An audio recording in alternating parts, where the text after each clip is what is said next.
বৈশে যত আমার গৌর ভক্তগণ এই আসরে বৈশে যত আমার কৃষ্ণ ভক্তগণ সবাকার পদরেণু হোক আমার মস্তক ভূষণ। এই হরি নাম এই কৃষ্ণ নাম আমাদের ভবপানের করি, তাই বদন ভরে ভক্ত বৃন্দে সবাই বলুন হরি হরি হরি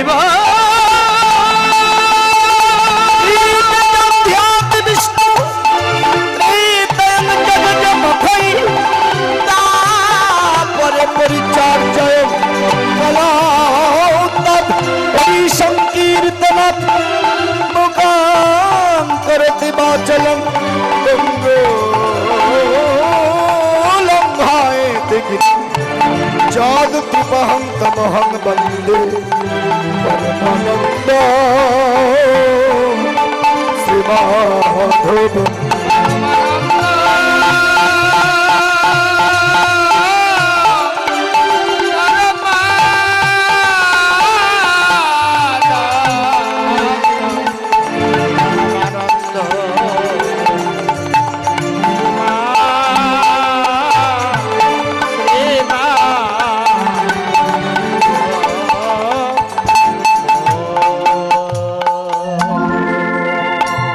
নিতাই গৌর হরি বল।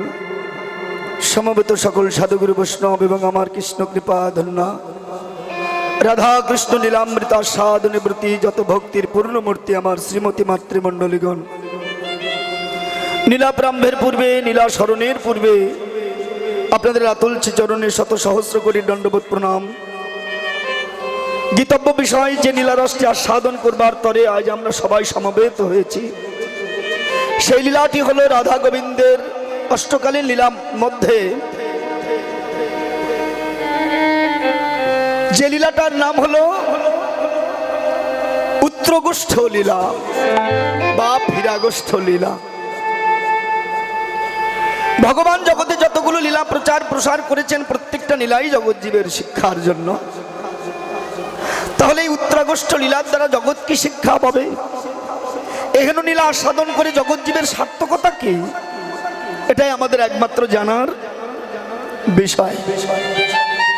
মায়েরা স্বয়ং ভগবান যিনি বৃন্দাবনে মা যশোমতীর কৃত বেশভূষায় সুসজ্জিত হয়ে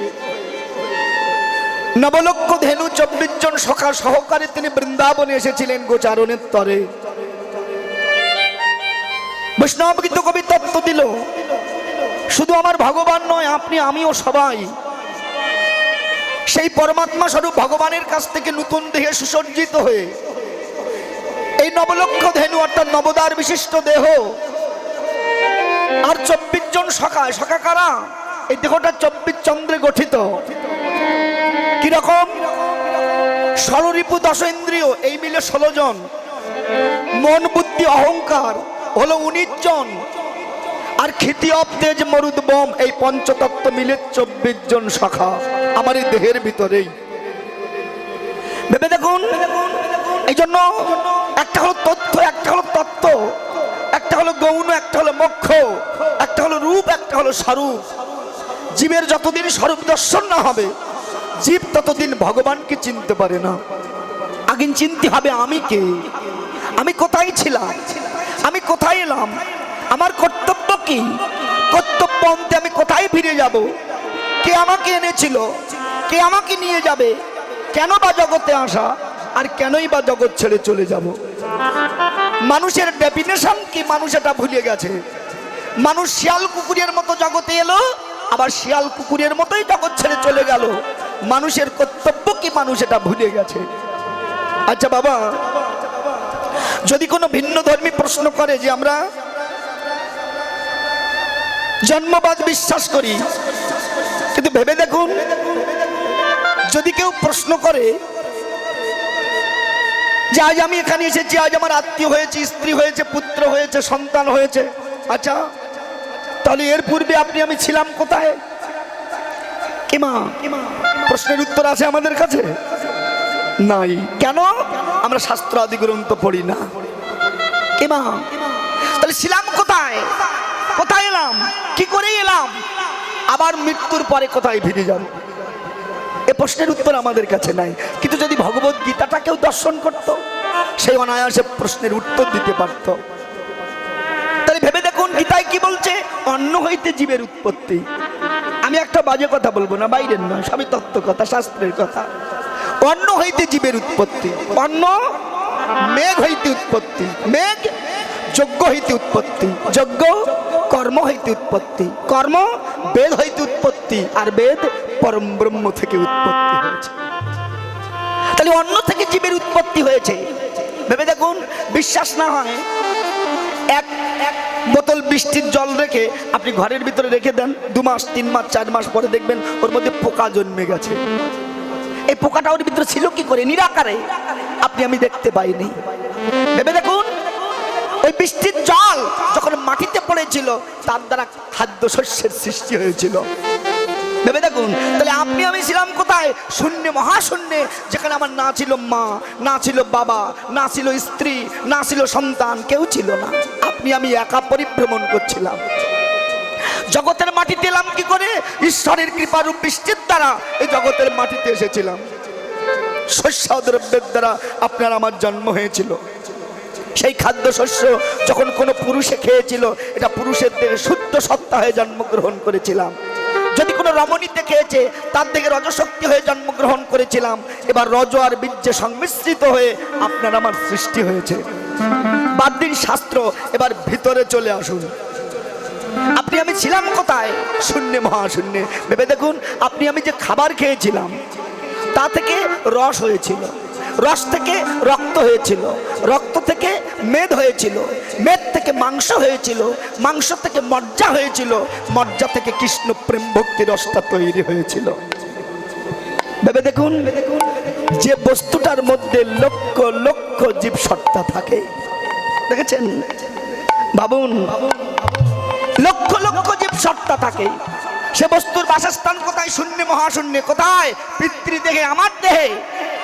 শূন্যে, মহাশূন্যে, এই যে সহস্রদল পদ্ম, এখানে আপনি আমি বিন্দু রূপে বিরাজ করছিলাম। জগতে এলাম কি করে? পুরুষ এবং প্রকৃতি উভয় মিলন, মিলন রূপ যজ্ঞ, যজ্ঞ রূপ কর্মের দ্বারা ব্রহ্মস্থিত বস্তু এবার নিম্নগতি হয়ে শোষণ মারফতে নেমে ধীরে ধীরে প্রকৃতি মায়ের গর্ভে এসে পতিত হলাম। সেখানে 10 মাস 10 দিন থাকবার পর এত সুন্দর মনুষ্য জন্ম পেয়েছি। মা, ভেবে দেখুন, এই মনুষ্য জন্ম যা দেবের দুর্লভ জন্ম, যে জন্ম পাওয়ার জন্য দেবতারা উন্মুখ হয়ে থাকে। ওগো দয়াময়, দয়াময়, যদি আমায়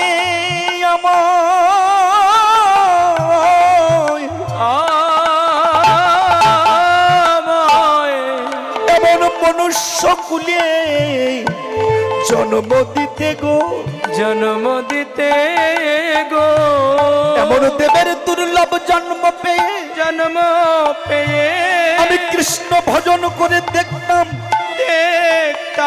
এর মধ্যে কত আনন্দ আছে, আনন্দ আছে, কত তৃপ্তি আছে, কত শান্তি আছে, শান্তি আছে। ভেবে দেখুন বাবা, আপনাদের আমাদের মতো সৌভাগ্যবান জগতে কজন আছে যারা এত সুন্দর মনুষ্য জন্ম পেয়েছি? এটা বহু জন্মের সাধনার ফলে।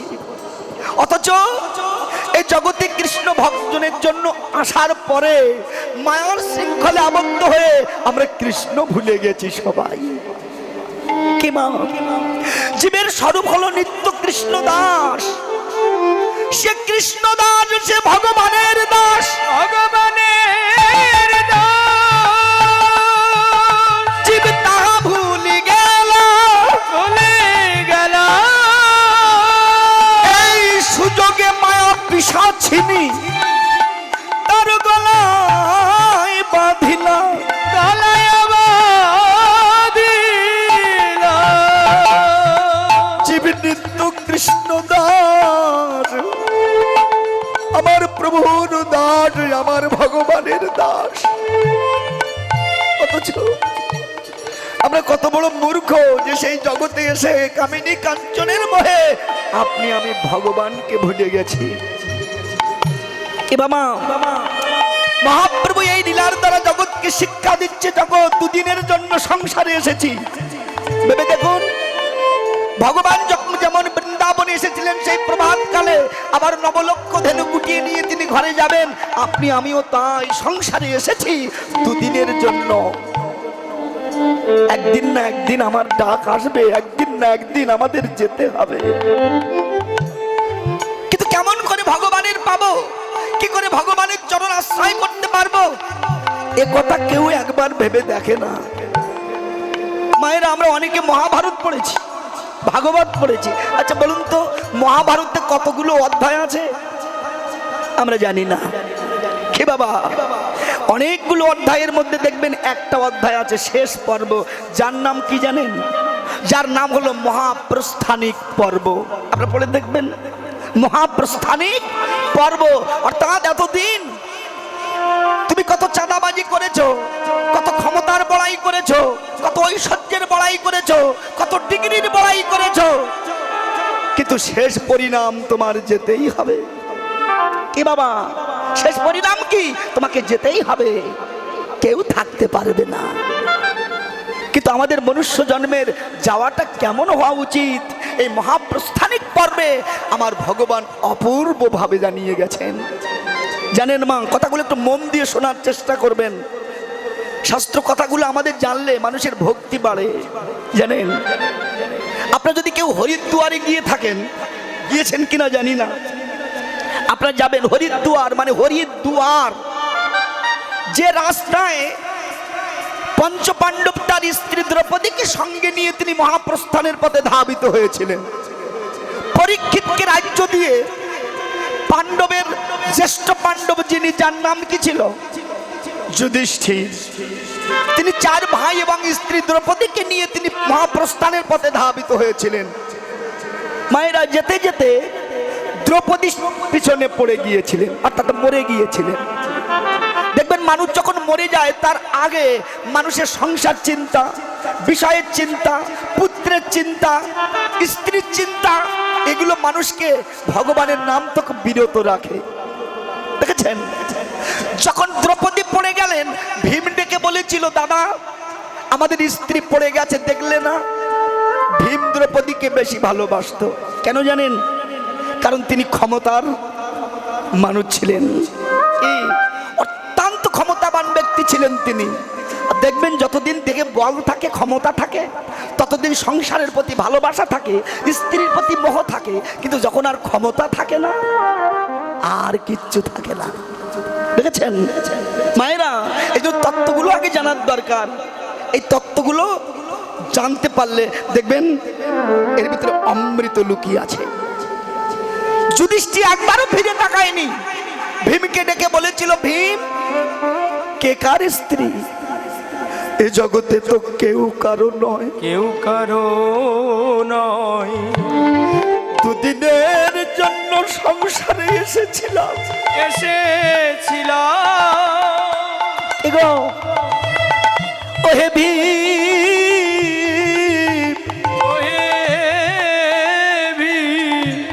শোনো, এ জগতে কে কার স্ত্রী? এ জগতে কেউ কারো নয়। আমার কথা শোনো,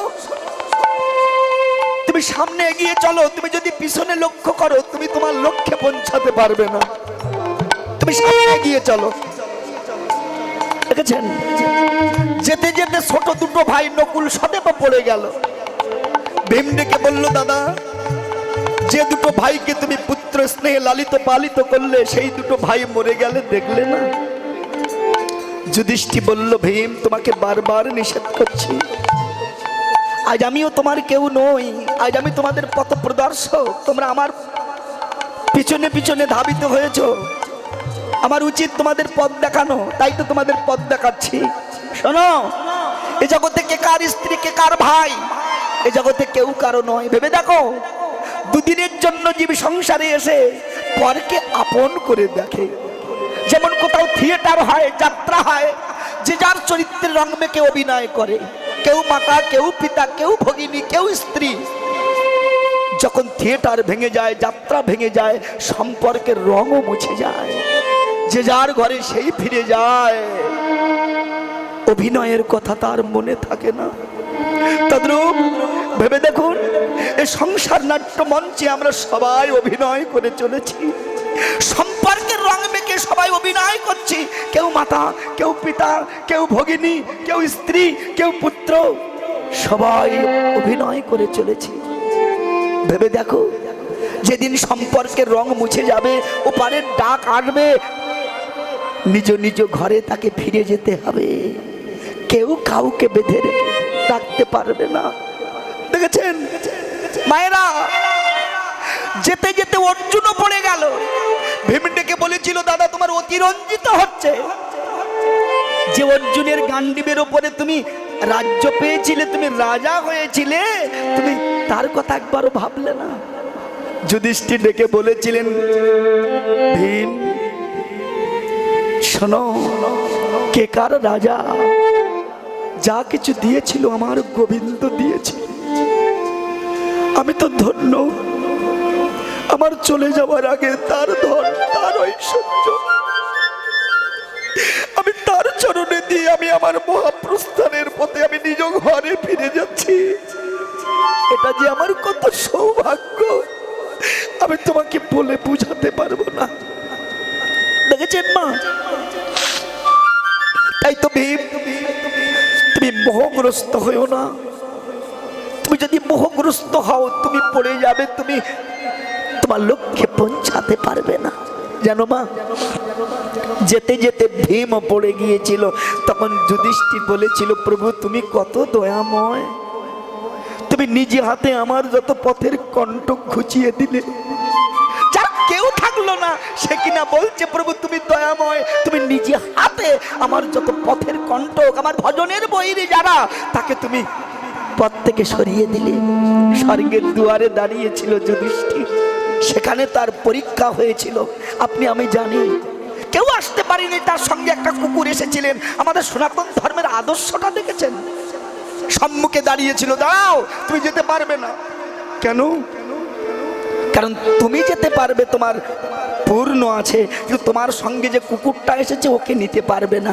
কেন? কারণ ওর তো পূর্ণ নাই। যুধিষ্ঠির বলেছিল, দাঁড়াও, ওর যদি পূর্ণ না থাকে, আমার তো পূর্ণ আছে, আমার সকল পূর্ণ ওকে দিলাম, ওই যাক, আমি যাব না। দেখেছেন আদর্শটা? দেখুন, এটাই হলো সনাতন ধর্মের আদর্শ। আমি যাব না, আমার যত পূর্ণ ওকে দিলাম, কারণ আমার ভাইরা আমার সঙ্গে আসতে পারেনি, কিন্তু একটা কুকুর আমার পশ্চাতে পশ্চাতেই স্বর্গের দ্বার অব্দি এসেছেন। আমি তাকে ফেলে গেলে আমাকে কি বলবে? ভেবে দেখুন, স্বার্থপর বলবে জগৎ। যেই কথা বলেছিলেন, স্বয়ং ধর্মরাজ সম্মুখে প্রকটিত হয়েছিলেন। যুধিষ্ঠির, তোমার মতো ধন্য জগতে আর নাই কেউ। যাও, তোমার জন্য স্বর্গ অপেক্ষা করছে। দেখেছেন মা? এটাই গৌর হরিবা।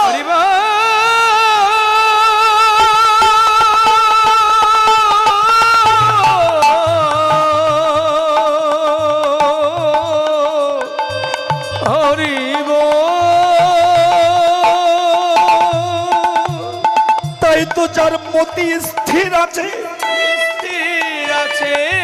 সে অনায়াসে তার লক্ষ্যে পৌঁছাতে পারে। কিমা? তাই তো ভগবানের চরণে পেতে গেলে ধন ঐশ্বর্য নয়, প্রতিপত্তি নয়, ইউনিভার্সিটির ডিগ্রির দরকার নাই, শুধু দরকার হলো ভক্তি। এই ভক্তি যার, আমার ভগবান তার চরণের দাস হয়ে যায়। জানেন ভক্তিটা আসবে কি করে? বৈষ্ণব গীত কবি বলছেন, নিষ্কিঞ্চন বৈষ্ণবের পদধূলি মেখে যাও, দেখবে একদিন না একদিন তোমার কৃপা হবে। বাবা, আপনারা অনেকে জানেন, আমার সনাতন ধর্মের 12 জন বৈষ্ণব ছিল, তার মধ্যে প্রধান বৈষ্ণব ছিলেন ভোলা মহেশ্বর। জানেন, যার মতো মহাবৈষ্ণব ত্রিজগতে কেউ নাই। দেবতাদের যখন সভা হতো সবাইকে নিমন্ত্রণ করা হতো, সবাই এসে সিংহাসনে বসতো, সবাই এসে চেয়ারে বসতো, আর ভোলানাথ এসে মাটিতে বসতেন। দেবতারা প্রশ্ন করতো, ভোলানাথ তুমি তো দেবাদি দেব, তুমি তো মহাদেব, তুমি তো মহাবৈষ্ণব, সবাই এসে সিংহাসনে বসে, সবাই এসে চেয়ারে বসে, তুমি মাটিতে বসো কেন? ভোলানাথ কেঁদে বলতো, ভাই ওই সিংহাসন ওই চেয়ার ওটা হলো অহংকারের চেয়ার, ওখানে বসে থাকলে আর যাই হোক ভক্তিটা লাভ করা যায় না। তাই তো আমার তো ভক্তি নাই, তাই তো আমি কৃষ্ণ ভক্তের পাশে বসে ভক্তের চরণধুলি পুড়াই, যাতে ভক্তের চরণধুলি মেখে আমার মতো অভক্তের যেন কৃষ্ণ ভক্তি জন্মায়। দেখেছে? তাইতে আমি সাধুগুরু বৈষ্ণবের রাতুল চরণধুলি কুড়াই। তাই গৌর হরি বল। হরি বল।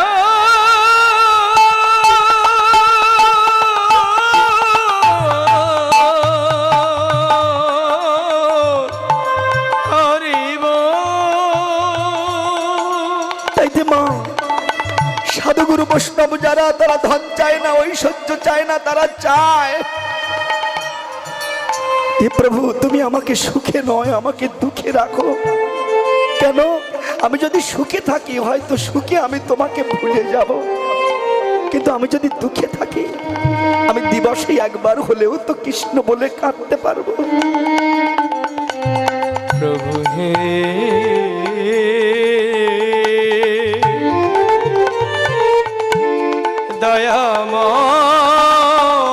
দয়াময় দয়াময় দয়াময়,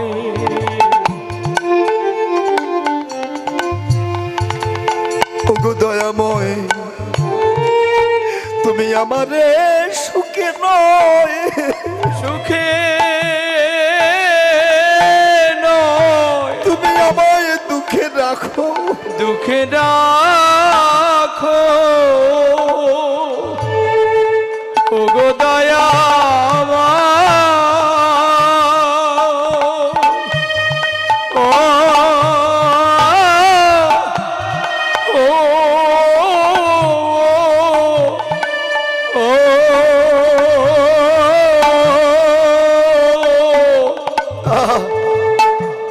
কারণ সুখে আমি তোমায় ভুলে যাব, কিন্তু দুঃখে তো আমি কৃষ্ণ বলে কাঁদতে পারবো। প্রভু জানো মা, সুখ দুঃখ রাস্তা দিয়ে হেঁটে যাচ্ছে, দুঃখ সুখের কাছে বড় দুঃখ করে বলছে, ওরে সুখ রে পৃথিবীর মানুষ শুধু তোকে চায়, কিন্তু আমি দুঃখ আমাকে কেউ চায় না।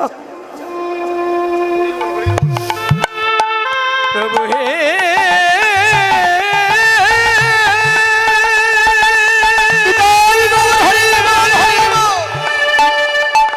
প্রভু হে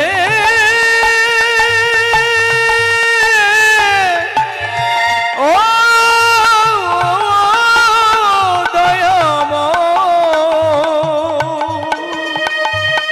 ও ওগো কৃপাময়। সুখ ডেকে বলল, দুঃখ রে তুই তোর মূল্য বুঝলি না। ওরে দুঃখ পৃথিবীর মানুষ শুধু আমাকে চায়, কেন জানিস?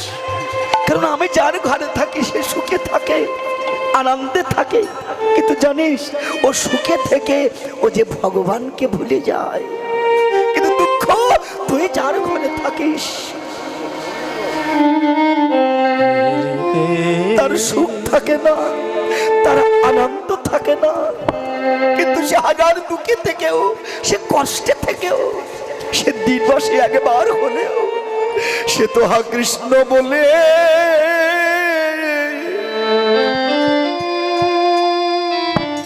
সে যে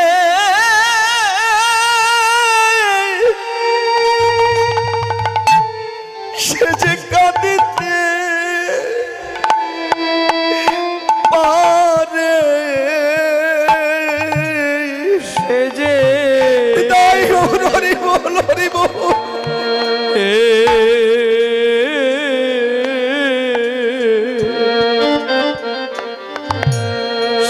হা কৃষ্ণ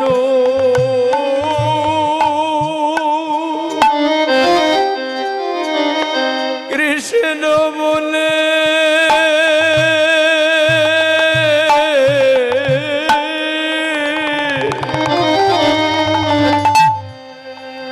সে যে কাঁদিতে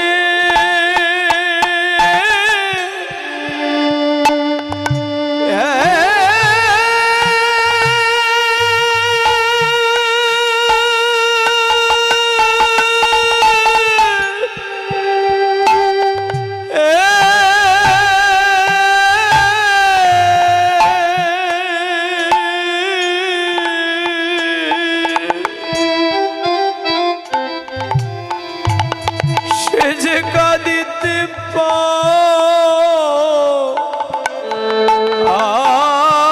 পারে ওগো কৃষ্ণ কৃপা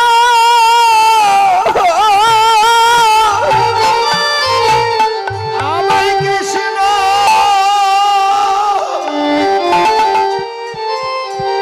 কৃষ্ণ কৃপা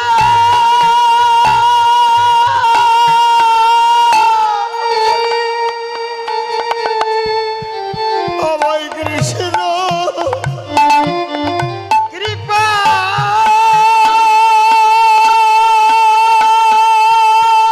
রাধে রাধে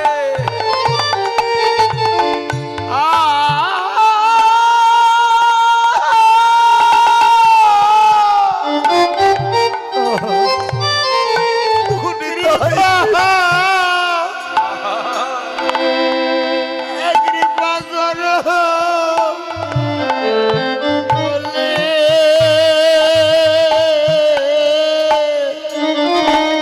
সে যে কৃষ্ণ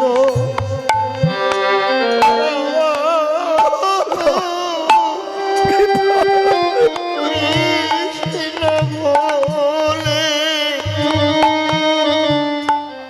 সে যে কাঁদিতে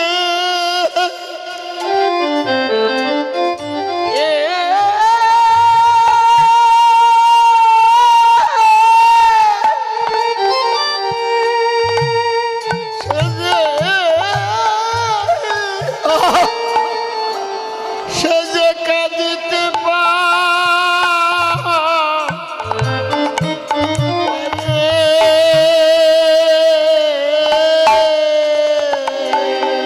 আমায় কৃষ্ণ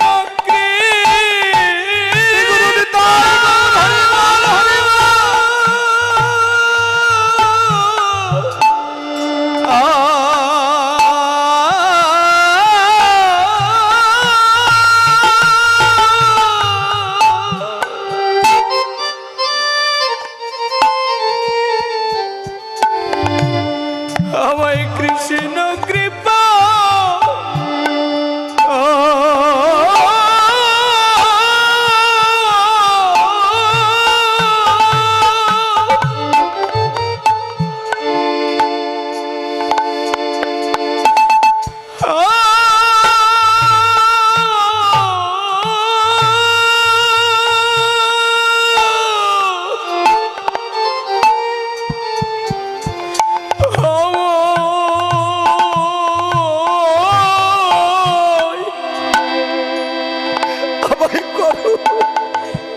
আমায় করব ওলে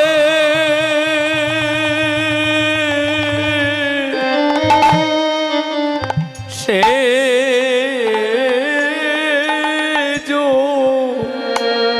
ও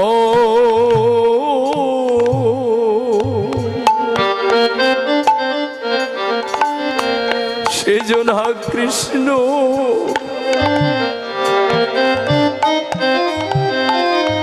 কৃষ্ণ বলে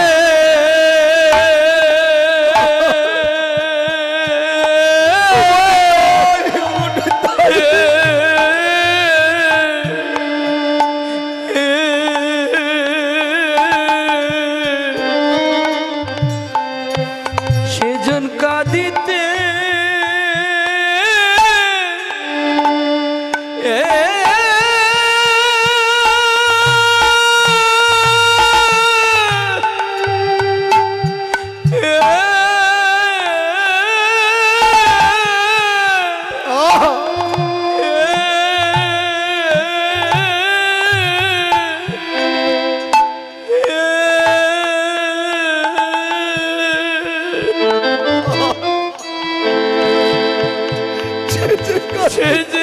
দিতে পারে।